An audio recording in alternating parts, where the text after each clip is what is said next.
આપણી સાથે બગદાણાના પીડિત નવનીતભાઈ જોડાયેલા છે. નવનીતભાઈ, આટલા દિવસથી કેસ ચાલતો હતો, હવે તમે હોસ્પિટલથી ઘરે પણ આવી ગયા છો. એસઆઈટીની રચના થઈ ગઈ છે. બધા એવું કહે કે હીરાભાઈ અને પરસોત્તમભાઈ પર ભરોસો છે, અને છતાં કોળી સમાજ એવું કહી રહ્યા છે કે એસઆઈટી કંઈ નહીં કરે, કારણ કે હજુ કાર્યવાહી ધીરે જ થઈ રહી છે.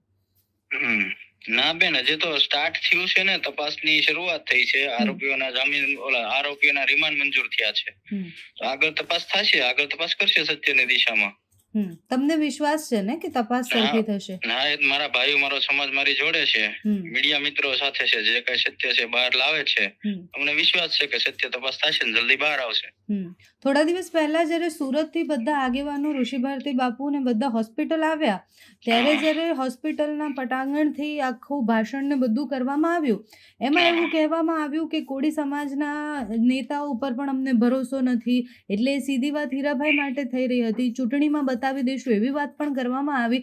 તો હવે આ મુદ્દો ન્યાયથી ભટકી અને કોનું વર્ચસ્વ કેટલું વધારે એ તરફ જઈ રહ્યું હોય એવું નથી લાગતું? ના બેન, આગેવાનો ઉપર તો ભરોસો હોય જ નહીં. એ તો અમુક કોઈ એવું બોલ્યા છે કે માનો કે ત્યારે કઈ આવા 2-3 કિસ્સા બની ગયા એસઆઈટી ની રચનાથી, કોઈને ન્યાય મળ્યો હોય ન મળ્યો, પણ અમને તો વિશ્વાસ છે, અમારા આગેવાનો છે તો ન્યાય મળવાનો છે, સરકાર સાથે છે. તો જેટલા પણ આગેવાનો તમને મળવા આવે છે, એ તો હવે મુદ્દો આખો સામાજિક કરી દીધો છે. એટલે એવું કે જેટલા આગેવાનો મળવા આવે છે બધા જ અલગ અલગ વાત કરે છે. અમુક કહે છે કે અમને ભરોસો છે, અમુક કહે છે અમે સરકાર સામે લડવા તૈયાર છીએ. તમને શું જોઈએ છે? એ તો છે, જો ન્યાય ન મળે તો બધા સાથે મળીને રણનીતિ નક્કી કરવાના છે. કોઈ એક ભાઈ કે એક ઓલા નહીં, દરેક તમારા જેટલા આગેવાનો છે એક સાથે મળીને જ એક મંચ ઉપર થઈને તમે આગળ, અમને ન્યાય મળે નહીં મળે એટલે અમે આગળની કાર્યવાહી કરશું. રિમાન્ડ મંજૂર થઈ ગયા છે, એસઆઈટી રિમાન્ડ માંગ્યા હતા આરોપીના. એના પછી તમારી અને જે પીઆઈ છે એમની એક ઓડિયો ક્લિપ પણ વાયરલ થઈ રહી છે.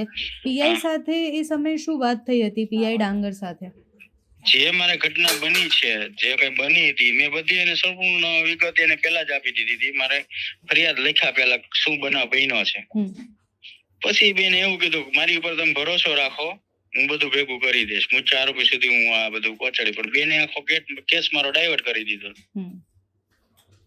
બેને કેમ ડાયવર્ટ કર્યો? તમે કેમ એમના પર આક્ષેપ કરી રહ્યા છો? આક્ષેપ તો બેન ખુલ્લે આમ દેખીતું જ છે. જો પછી ઓડિયો ક્લિપ વાયરલ થઈ પેલા આરોપી છે એના વાલીની, કે બેન પોતે મારા દીકરાને લેવા આવ્યા 10,000 રૂપિયા કાંક દેવાના કીધા છે, એના દાડિયાના પીગડા મુખ્ય આરોપી સુધી પહોંચાની. તો પછી એના ઇન્વોલ્વ બેન હોય તો તેની પર ભરોસો ન હોય ને. આખો સમાજ અત્યારે લડી રહ્યો છે તમારા માટે. આગળ જતે એવી સંભાવના ખરી કે સમાધાન થાય? કારણ કે બહુ બધા કિસ્સાઓમાં એવું થયું છે. નહીં, અમારું સમાધાન આજે નથી કરવાનું, કાલે નથી કરવાનું. મોરારી બાપુનું પણ નિવેદન આવ્યું હતું આના પછી. મોરારી બાપુ આવે તો અમારું સમાધાન નથી કરવાનું. Okay, thank you so much Navnitbhai.